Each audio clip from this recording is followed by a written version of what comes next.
Think of the 3 most popular Mario games of all time. Now imagine them all in one game. Well, that's what Nintendo did for the 35th anniversary of Super Mario Bros. Released in September of 2020, Nintendo combined Mario 64, Mario Sunshine, and Mario Galaxy into one glorious game.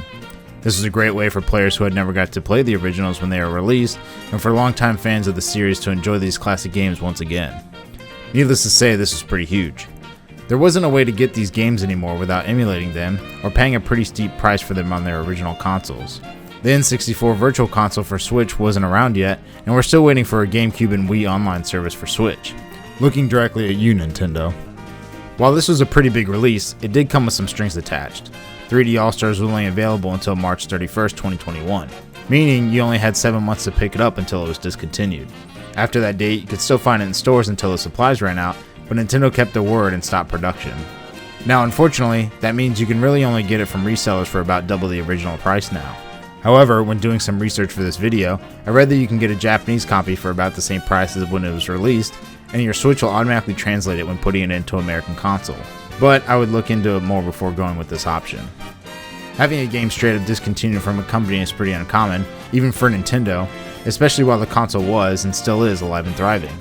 So, was there more to this special release than meets the eye? While I don't doubt that this was really intended to be a 35th anniversary game, I do think there were some other intentions with its release. One of the major things about this release that Nintendo might have been trying to do was playing into people's FOMO. For those that don't know what this is, FOMO is simply an acronym for fear of missing out. That being said, with the game only having a limited time to be bought, it essentially was saying, hey, get it now or it's gone forever. This is kind of similar in a way to Disney's Vault ideology, where they put movies out for a select amount of time, then discontinue them for another handful of years. Except in this case, there's nothing saying Nintendo would continue production on these anytime in the future. This really isn't an issue for some, like myself, who buy almost every major Switch game that comes out, but I'd say for the majority of people who don't, or are on the fence about it, it would probably entice them into making the purchase. It could be argued that the game would have sold more copies over its continued production, rather than just manufacturing a set amount. In theory, that would mean the amount of money that Nintendo would make on 3D All-Stars would have been capped going with this discontinued strategy. There's also the chance that Nintendo might have thought the game wasn't going to sell that well, and they were expecting the worst. But at the end of the day, Nintendo went through the trouble of putting it all together, so why not just leave the game out there for people to enjoy for the entirety of the Switch's lifespan, especially when the company is so outspoken about resellers and everything of the sort. And at the $60 price point, it could be argued that it's not even worth the money, which leads us to our next reason. 3D All-Stars almost seemed like a quick cash grab for Nintendo. They probably wanted to do something for the 35th anniversary, but didn't want to put too many resources into making something new or another major project. Combine this with the timing being right at the height of the pandemic, and it felt like it was just something to keep fans happy and occupied, while their other projects were most likely being delayed. A major issue with 3D All-Stars is the fact that all 3 games are just ports rather than a remaster or a remake. The quality of the games just wasn't there for being on the Switch, and it's obvious that there was no additional work done to combine these in any sort of way. For example, take a look at Mario 64.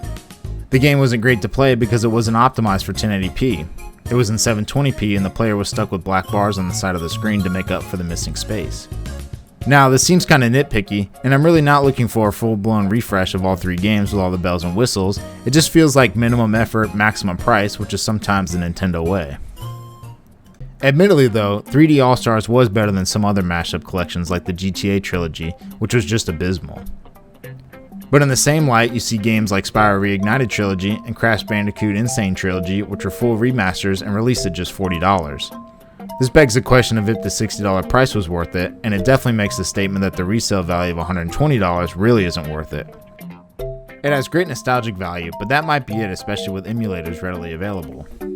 However, if it seemed like Nintendo could easily just put together a trilogy of the classics, what else could they do? For example, since Mario Galaxy has been brought to Switch, where does that leave its sequel?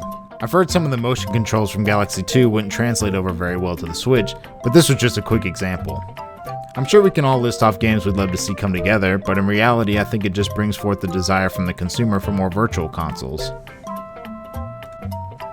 In a more cynical sense though, 3D All-Stars could have been a way to acknowledge the classics for its older audience than just put them away for another 10 years. But I really doubt it. The classics probably just aren't on the forefront of Nintendo's minds while it focuses on its much bigger projects. Of course, all of this is just speculation and maybe looking too into Nintendo's reasoning.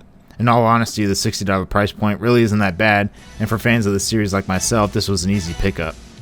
Hopefully we see Nintendo bring back more of the classics in the future, but without the discontinued date. Let me know what your thoughts are about Mario 3D All-Stars. Did you buy it, or did you have another reason why you didn't? Thanks for watching, and I'll see y'all in the next one. Peace.